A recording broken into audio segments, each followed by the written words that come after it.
नमस्कार दोस्तों, the CA corner की नई वीडियो में आपका स्वागत है।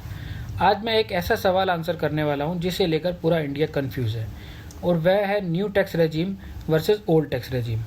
यह आपके आने वाले फाइनेंशियल ईयर 26-27 के लिए भी आपकी टैक्स प्लानिंग में मदद करेगा। तो चलिए 10 मिनट में बहुत क्लियरली इसको डिसाइड कर लेते हैं कि कौन सी रेजिम आपके लिए बेटर रहने वाली है। पर इससे पहले हमें यह समझना बहुत ज़रूरी है कि यह डिसीजन हमें क्यों लेना चाहिए। इसका एक बहुत सिंपल रीज़न है कि अगर गलत रेजिम चूज़ की तो हमें हर साल ज़्यादा टैक्स लायबिलिटी भरनी पड़ेगी। जी हाँ, हर साल। और दूसरी बात यह है कि 2025 के बाद न्यू रेजिम ऑटोमेटिकली डिफ़ॉल्ट बन गई है। इसका मतलब यह हुआ कि अगर आपने कोई रेजिम सेलेक्ट नहीं की तो यह ऑटोमेटिकली आपके ऊपर अप्लाई हो जाएगी और आपकी टैक्स लायबिलिटी न्यू रेजिम के अकॉर्डिंगली ही कैलकुलेट होगी। अब यह हमें डिसीजन लेना चाहिए कि हमें न्यू रेजिम में जाना है या ओल्ड रेजिम में। चॉइस अभी हमारे पास है तो हमें इसका फ़ायदा उठा लेना चाहिए। चलिए आगे चलते हैं। अब हम यह समझ लेते हैं कि न्यू एंड ओल्ड रेजिम में टैक्स स्लैब्स किस तरह हैं। पहले न्यू टैक्स रेजिम की बात करते हैं। इसमें पहले 4 लाख तक कोई टैक्स नहीं लगता। देन स्लैब रेट्स इस तरीके से हैं: 4 से 8 लाख 5%, 8 से 12 लाख 10%, 12 से 16 लाख 15%, 16 से 20 लाख 20%, 20 से 24 लाख 25% और 24 लाख से ऊपर 30%। अब यहाँ एक ज़बरदस्त बात यह है कि पहले 12 लाख तक की इनकम पर आपका कोई टैक्स नहीं आता, पर स्लैब्स के अकॉर्डिंगली तो रेट दिख रहे हैं। ऐसा कैसे होगा? ऐसा आपको होगा सेक्शन 87A की रिबेट की वजह से। बिकॉज सेक्शन 87A की रिबेट पहले 12 लाख तक लगने वाले टैक्स पर 100% टैक्स की रिबेट है, जिसकी वजह से आपकी लायबिलिटी 0 हो जाती है। पर एक बात और समझने वाली है कि न्यू रेजिम में ज़्यादातर डिडक्शंस नहीं मिलती, लाइक ATC, ATD, HRA, यह सब न्यू रेजिम में नहीं मिलता।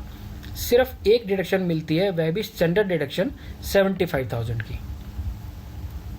चलिए अब ओल्ड रेजिम के टैक्स स्लैब्स को कंसिडर करते हैं। यह इस तरीके से हैं: पहले 2.5 लाख तक 0 टैक्स, 2.5 लाख से 5 लाख तक 5%, 5 से 10 लाख तक 20% और 10 लाख से ऊपर 30%। यहाँ स्लैब्स थोड़े हायर हैं। स्लैब्स के बीच का इनकम का गैप भी हायर है, इसी वजह से यहाँ टैक्स लायबिलिटी थोड़ी ज़्यादा आती है। बट ड्यू टू डिडक्शंस यह मिटिगेट करने की कोशिश की गई है। ओल्ड रेजिम में आपको ATC 1.5 लाख तक, ATD health insurance, HRA home loan interest, बाकी ये सब डिडक्शंस मिल जाती हैं, जो कि हम अपनी पिछली वीडियोस में डिस्कशन कर चुके हैं। तो सिंपल समरी सी ये बनती है कि न्यू रेजिम में लोअर स्लैब्स हैं बट डिडक्शंस नहीं हैं, ओल्ड रेजिम में हायर स्लैब्स हैं और ज़्यादा डिडक्शंस हैं। बट बेटर कौन है, यह आपकी सिचुएशन पर डिपेंड करेगा। चलिए इसको आगे समझते हैं। अब इनके एक एक फीचर्स करके डिस्कशन करते हैं। पहला है स्टैंडर्ड डिडक्शंस। न्यू रेजिम में यह 75,000 है, ओल्ड में 50,000। सेक्शन 87 ATC की रिबेट आपको न्यू रेजिम में नहीं मिलती, जबकि ओल्ड रेजिम में ये मिल जाती है। इसी प्रकार ATD, HRA, होम लोन, यह सब भी न्यू रेजिम में आपको नहीं मिलता और ओल्ड रेजिम में मिल जाता है। NPS की डिडक्शंस आपको दोनों रेजिम में मिल जाती हैं। टैक्स स्लैब्स हम ऑलरेडी डिस्कस कर चुके हैं, जो कि न्यू रेजिम में लोअर हैं, हायर ओल्ड रेजिम में हायर हैं। और अगर हमने कोई भी रेजिम सेलेक्ट नहीं की तो बाय डिफ़ॉल्ट आपके ऊपर न्यू रेजिम एप्लीकेबल हो जाएगी। यानी जब भी आप इनकम टैक्स की रिटर्न भरने के लिए ऑनलाइन पोर्टल पर जाएंगे तो वहाँ बाय डिफ़ॉल्ट न्यू रेजिम आपको एप्लीकेबल दिखेगी। आपको ऑप्शन के थ्रू इसे सेलेक्ट करना है कि आपको न्यू में जाना है या ओल्ड में। चलिए आगे चलते हैं। अब न्यू रेजिम किन के लिए सही है? अगर आपने कोई बड़ी इन्वेस्टमेंट नहीं की, PPF, ELSS, LIC, इनके अमाउंट बहुत कम हैं, तो न्यू रेजिम आपके लिए बेनिफिशियल है। अगर आप अपने घर में रहते हैं तो HRA की ज़रूरत नहीं है, होम लोन नहीं है तो आपको ATC की रिबेट के बारे में सोचने की ज़्यादा प्रॉब्लम नहीं है। और सबसे इम्पोर्टेंट बात, अगर आपकी इनकम 12 लाख या उससे नीचे है तो वैसे ही न्यू रेजिम में 0 टैक्स है। तो it is very simple, clean, without any drama कि आपके ऊपर कोई टैक्स लायबिलिटी नहीं आएगी। स्पेशली न्यू जॉब जॉइनर्स के लिए, जिन्होंने अभी इन्वेस्टमेंट स्टार्ट ही नहीं किया है, तो उनके लिए न्यू रेजिम बिल्कुल परफेक्ट है। आइए अब जानते हैं ओल्ड रेजिम किसके लिए परफेक्ट है। अगर आप एटीसी में 1.5 लाख तक इन्वेस्ट ऑलरेडी कर चुके हैं और या रेगुलरली करते आ रहे हैं, रेंट पर रहते हैं और एचआरए भी सैलरी में मिलता है, तो आपकी वो डिडक्शन आप क्लेम कर सकते हैं। होम लोन अगर चल रहा है तो वहाँ पर आप इंटरेस्ट एंड प्रिंसिपल की डिडक्शंस क्लेम कर सकते हैं। हेल्थ इंश्योरेंस का प्रीमियम डिडक्शन के तौर पर क्लेम कर सकते हैं। यह सब जोड़ने के बाद अगर आपकी टैक्सेबल इनकम कम हो जाती है और तब ओल्ड रेजिम में टैक्स न्यू रेजिम से कम आता है। जनरली इनकम 15 लाख से ऊपर है और डिडक्शंस भी ज़्यादा है, तो ओल्ड रेजिम और न्यू रेजिम का आपको डिफरेंस निकाल कर कैलकुलेट करना चाहिए और उसके अकॉर्डिंगली ही रेजिम को सेलेक्ट करना चाहिए। आइए आगे चलते हैं। अब इसे एक रियल एग्जाम्पल की मदद से समझते हैं। एक पर्सन रमेश, जो कि 12 लाख रुपए तक की इनकम अर्न करता है, उनके दोनों रेजिम के कंपैरिजन इस तरीके से हैं। न्यू रेजिम में उनसे सिर्फ एक स्टैंडर्ड डिडक्शन मिलेगी जो कि 75,000 है। टैक्सेबल इनकम 11-25 होने के बाद टैक्स लायबिलिटी टोटल वो कैलकुलेट करके आएगी 78,000 rupees. Whereas old regime में ग्रॉस सैलरी 12 लाख रखते हुए बाकी डिडक्शंस उसको अलाउ हो जाएंगी। Standard deduction, eighty C, eighty D, HRA, इन सब को कैलकुलेट करके डिडक्ट करने के बाद टैक्सेबल इनकम बनेगी 8,25,000। यहाँ पर टैक्स पेबल बनेगा 85,800।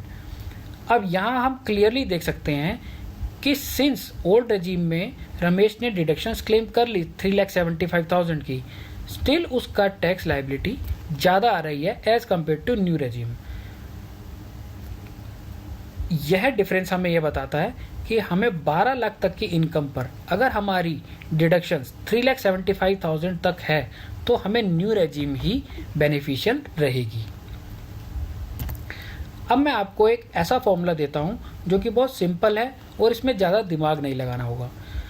आप अपनी सारी डिडक्शंस को ऐड कर लीजिए, eighty C, eighty D, HRA, home loan, इन सब को ऐड करके देखिए क्या ये टोटल अमाउंट 3,75,000 से कम आता है या उससे ज़्यादा आता है।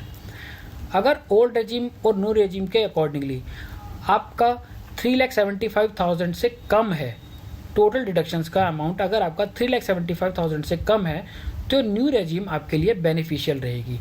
और अगर यह डिडक्शंस का अमाउंट 3,75,000 से ज़्यादा आता है तो आपको ओल्ड रेजिम चूज़ करना चाहिए।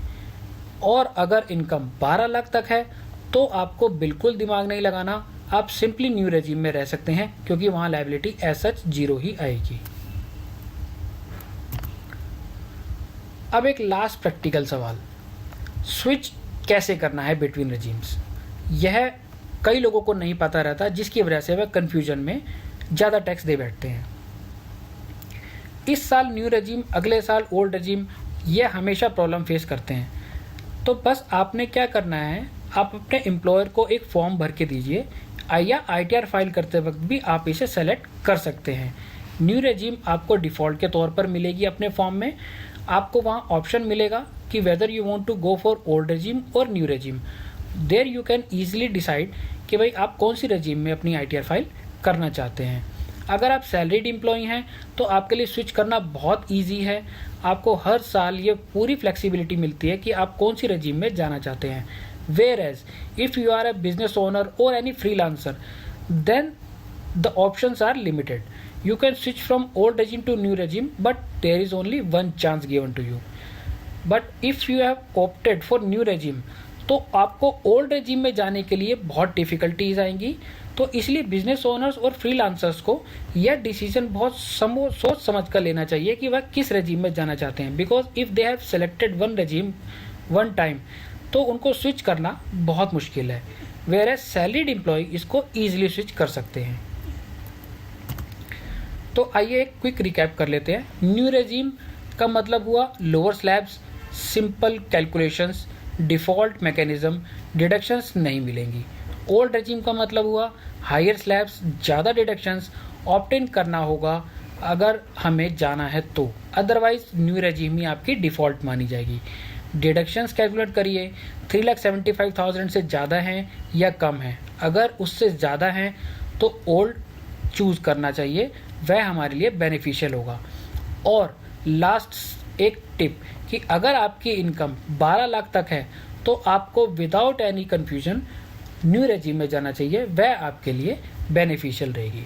बस हमें इतना ही याद रखना है और आप पूरी तरह सेट हो अपनी रेजिम को सेलेक्ट करने के लिए। आई होप कि यह वीडियो आपको हेल्पफुल लगी होगी। अगर ऐसा है तो आप प्लीज़ इसे लाइक करिए, चैनल को सब्सक्राइब करिए और इसे अपने फ्रेंड्स के साथ शेयर करिए जिन्हें यह कन्फ्यूजन रहती है। कमेंट में ज़रूर लिखिएगा अगर आप न्यू रेजिम या ओल्ड रेजिम कौन सी रेजिम में जाना चाह रहे हैं, और अगर आपकी और कोई कन्फ्यूजन या क्वेरी है तो आप कमेंट में मेंशन कर सकते हैं, मैं उसका पर्सनली जवाब दूंगा। तब तक के लिए आप सीए कॉर्नर पर आते रहिए और अपना टैक्स सिंप्लीफाई करते रहिए। Thank you very much.